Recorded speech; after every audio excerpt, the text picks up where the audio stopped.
السلام علیکم ورحمۃ اللہ وبرکاتہ۔ حضرت ابو ہریرہ رضی اللہ تعالیٰ عنہ بیان کرتے ہیں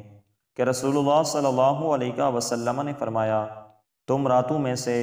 صرف شب جمعہ کو قیام کے لیے خاص کرو، نہ دنوں میں سے جمعہ کے دن کو روزے کے لیے خاص کرو، مگر یہ کہ وہ جمعے کا دن تم میں سے کسی کے روزے رکھنے کے ایام میں آ جائے۔ حضرت ابو سعید خدری رضی اللہ تعالیٰ عنہ بیان کرتے ہیں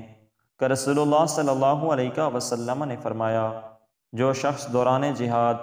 ایک دن روزہ رکھتا ہے تو اللہ تعالیٰ اس شخص کو 70 سال کی مسافت کے برابر جہنم سے دور کر دیتا ہے۔ حضرت ابو ہریرہ رضی اللہ تعالیٰ عنہ بیان کرتے ہیں کہ حضور صلی اللہ علیہ وسلم پیر اور جمعرات کا روزہ رکھا کرتے تھے۔ آپ صلی اللہ علیہ وسلم سے عرض کی گئی، اے اللہ کے رسول، آپ پیر اور جمعرات کا روزہ رکھتے ہیں؟ تو آپ صلی اللہ علیہ وسلم نے فرمایا، بے شک پیر اور جمعرات کے دن اللہ تعالیٰ باہمی قطع تعلق کرنے والے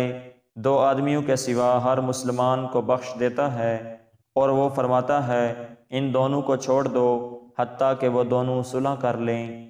حضرت ابو ہریرہ رضی اللہ تعالیٰ عنہ بیان کرتے ہیں کہ رسول اللہ صلی اللہ علیہ وسلم نے فرمایا، پیر اور جمعرات کے روز اعمال پیش کیے جاتے ہیں، لہٰذا میں پسند کرتا ہوں کہ میرا عمل اس حال میں پیش کیا جائے کہ میں روزے سے ہوں۔ حضرت عائشہ صدیقہ رضی اللہ تعالیٰ عنہ بیان کرتی ہیں کہ حضور صلی اللہ علیہ وسلم پیر اور جمعرات کے دن روزہ رکھا کرتے تھے۔